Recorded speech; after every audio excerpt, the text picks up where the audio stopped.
Okay, so hello guys, good afternoon, good day. This is me again, Jason, and welcome to my channel In Depth. At andito tayo ngayon guys para i-discuss itong AIPF. Itong AIPF po natin is an AI-powered finance that thinks, adapts, and grows. So meaning po nito guys, yung AI mismo, siya na po talaga yung gumagawa po talaga at parang nagde-decide sa buong ecosystem nitong AIPF natin. Kaya kung makikita po natin dito sa kanilang token, pataas po siya ng pataas. So malaki po ang opportunity nito guys, dahil yun nga makikita nyo dito, AI po talaga ang nagde-decide lahat. So for example, makikita ng AI po na parang may konting change na mangyayari, ang ginagawa niya is nagbe-burn po siya. Tapos for example, masyadong madami po yung ganito, nagba-buyback din po siya kaagad. So dito guys, AI na po talaga lahat ang nagde-decide kung ano yung gagawin nga po natin. So ito po yung first AI-powered intelligent DeFi ecosystem, fully automated to guys. So meaning wala po talagang human interaction dito, transparent, ino-optimize po talaga niyang liquidity and rewards without human intervention or bias. So dito guys, AI po lahat sa pagdi-decide ng token po nila kung anong gagawin ng token, AI po. So yun nga guys, ito po yung website po ng ating AIPF, ayan. So pwede nyo po ito silipin, ilalagay ko na lang po yung link po dyan sa baba.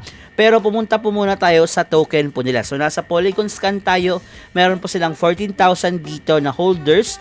Ayan po yung distribution po natin, yung amount. Ayan yung holders natin, silipin natin dito guys, ayan. 48.48%.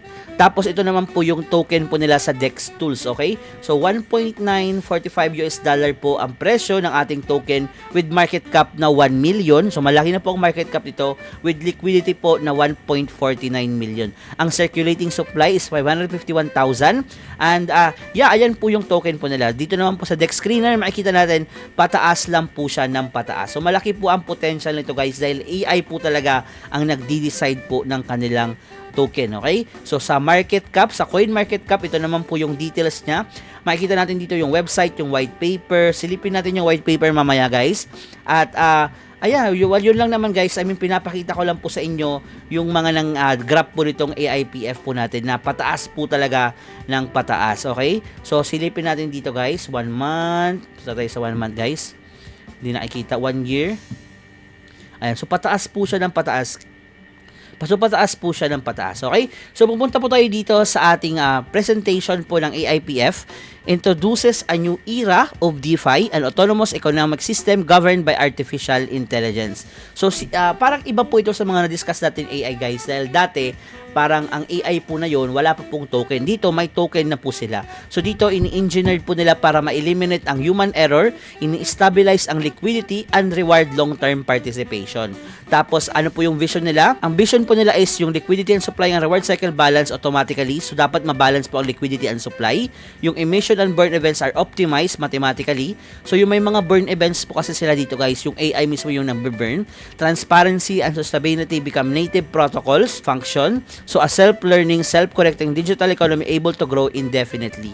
So self-learning, self-correcting. So yun yung kagandahan dito guys, stand alone siya, walang human interaction po dito, walang human bias. So core mission, it is AI-driven liquidity control. Transparent po sila, automated staking and compounding at predictable discipline sustainable rewards, okay? Tapos ang profit is generated by intelligence, not speculation. So AI po talaga guys, okay? So what AIPF solves? Ito po, traditional DeFi suffers from human-led governance, unstable emission, overinflated supply, and predictable yields. Yan po yung problema dati. So ngayon po, ang ginawa po ng AIPF, in-eliminate po nila yung risk po na yon by embedding logic into smart contract. So sa smart contract po nila guys, wala na pong manual intervention, no emotional decision making. So kunyari, parang pag bumababa ng token, hindi na po yung tao yung decide na, uy, ano ba, magsisell na ba? Parang may gagawin na ba ako? Dito AI na po talaga, no supply efficiency. So lahat po yan, parang calculated po lahat, okay? Tapos, how AIPF works, ito po, ina-analyze niya yung liquidity, nag-detect niya yung volatility, adjust mint and burn events. So, ito yung kagandahan dito guys dahil nagbo-burn po sila, nagko-control po sila ng price corridors. So, for example, para may mini-maintain lang po sila na price po, pero yung pag-fluctuate po, hindi yung sobrang malaki po ang epekto. Nire-reinforce po nila yung treasury at na-optimize po ang compounding yield po dito. Ito po yung 3 stage of governance layers po dito. Yung treasury automation layer, AI controlled po ito. Yung neutral oversight council naman, predictive algorithm.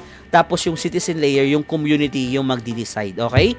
Tapos intelligent modules, ito po yung mga modules nila guys, yung NEE, might burn regulation, ELS, liquidity stabilizer, ARP, auto reinvest, SIG, and so on and so forth. So, actually guys, kung babasahin natin to, medyo pero try lang natin daanan ha. Maganda ko po kasi yung project po na to guys, okay?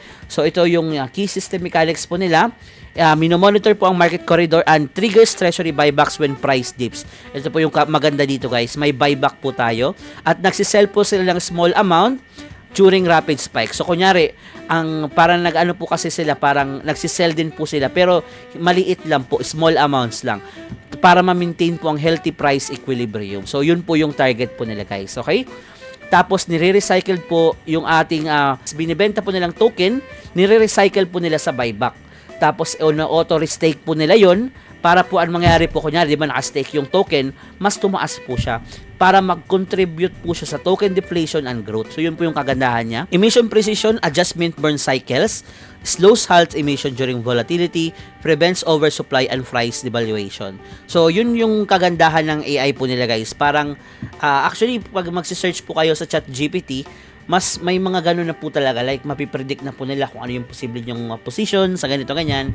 So dito sa AIPF, parang nagagamit po talaga nila na maayos ang AI. So SIG plus ALP, ayan, ensures that every token is backed by treasury reserves, preventing overminting. Ang ELP naman na forecast siya ng system health by tracking burn rates and reward velocity, automatically reducing emission if sustainability is threatened. Okay? So SIG plus ALP to guys, okay? Tapos a protocol owned liquidity, AIPF locks AIPF USDT pairs permanently to maintain stable price floor, prevent liquidity drain, reinforce treasury backing, and strengthen resistance to volatility. So may nakalock po tayo na AIPF USDT guys permanently para po hindi po maapektuhan yung token po natin. So ang result po nun, wala po tayong anti-dump na nangyayari po dito. Yung parang biglang pagbulusok po ng presyo dahil may nakalock po tayo na malaking pair po dito sa kanilang system guys, okay? So yung reward architecture naman guys, meron po silang 2 synchronized staking system. So yung una is yung bond staking, which is may high yield po siya. So kapag 45 days, 0.7% ang ating pwedeng ROI po dito. Discount po siya is 95 to 100%. Pero kung makikita nyo dito guys, kapag mas mataas po ang duration ng staking po natin, mas malaki po ang daily ROI po natin. Okay? A user staking 1,000 for 180 days at 0.9% daily can end up to 1.6 completely automated. So magiging 1.6 po siya after 180 days. So ganun po siya guys. Okay? Tapos, ito naman po yung single token staking. Ito naman ang maganda po dito dahil may flexible po tayo at may fix.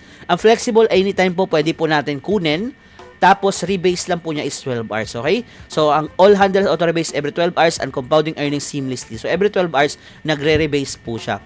Maganda po sa flexible dahil flexible po siya sa mga traders, ang powerful for holders dahil magbe-benefit po siya from intelligent compounding. So, nagko-compound po ang mga investment po natin dito. So, may auto-compounding intelligence nga po sila na parang kino-compound po niya twice daily. Ito po yung 12 hours na sinasabi ko guys. Rewards are reintroduced into your stake, expanding both balance and future yield. So, yung nai-earn mo dito guys, kasama siya sa kino-compute doon sa inyong parang interest. So, parang compounding interest siya guys, okay? Tapos, Prime Network Reward, ayan. So, dito naman, ang purpose po nito is reward users for expanding the ecosystem by introducing to new participants. So, kapag meron kang na-introduce, may makukuha po tayong parang may earn na 10%. So, if Alice invites 2 members, she earns 10% of each member's daily ROI. So, daily ROI siya, guys. If Bob invites 8 members, he continues to earn 10% of each member's ROI income auto credited every 12 hours. So, maganda po yung parang pyramid scheme po nila dito, guys. Yung parang, yung ating referral system dahil 10% ROI ang inyong may earn sa lahat ng may invite po natin. Alliance Growth Reward as your team and holdings grow. IPF promotes your true ranks Nova to Apex. So may ranking din po sila dito. Tapos ito po yung ranking po nila guys. Ayan. So makikita natin kapag holding mo is 100 na Nova ka, the team turnover mo is 5,000, valid referral is 2.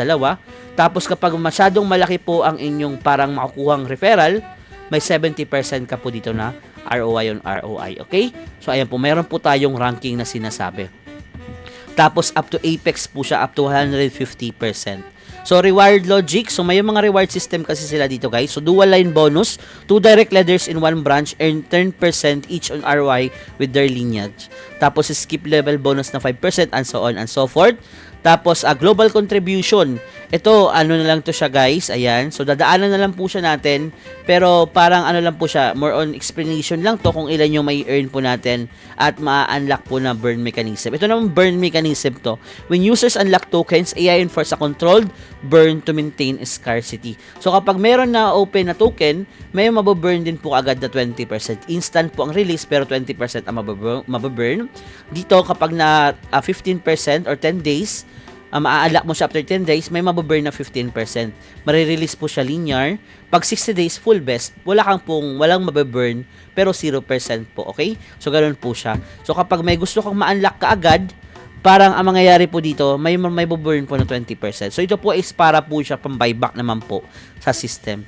Turbo Swap Unlock, ayan. So, liquidity price treasury, roadmap po nila. Ang roadmap nila, guys, makikita natin 2025 pa nag-start. DAO launch and community governance powered by AI. So, malapit na po yan, guys. Ang future ecosystem po nila is just the foundation. So, ano ang next po dito? Yung AIPF DEX, AI optimized trading with adaptive fees. So, ito pang trading na po talaga. May lending and borrowing protocol din po sila. Ayan. Tapos, full decentralization through AI plus human hybrid governance. At kapag lahat po yan nagawa, magpo-form po siya ng single interconnected system, the EIPF Intelligence Economy. Okay? So, hindi pa lang po ito yung isang project lang, guys. Marami pa po silang gagawin po dito. Kaya yung maganda po na parang bantayan na po siya natin today dahil malaki pa po ang growth po nitong mangyayari, guys. So, habang maaga pa, bantayan na po siya natin. Pero ganoon pa man, guys, guide lang po ang ginagawa po natin. Ini-explain ko lang po sa inyo kung ano po itong AIPF po natin. Pero kung makikita nyo sa price niya po ngayon, parang pataas po siya ng pataas dahil AI po talaga ang nagde-decide kung ano po yung mangyayari sa kanilang system, guys. Okay? So, i-follow po natin ang kanilang socials. Meron po silang Twitter and actually meron din po silang Telegram and I think yun lang naman. Okay? So, ito yun lang, guys. Sana may na-share po ko sa inyo. Pa-like and subscribe na lang po. Salamat. Bye-bye!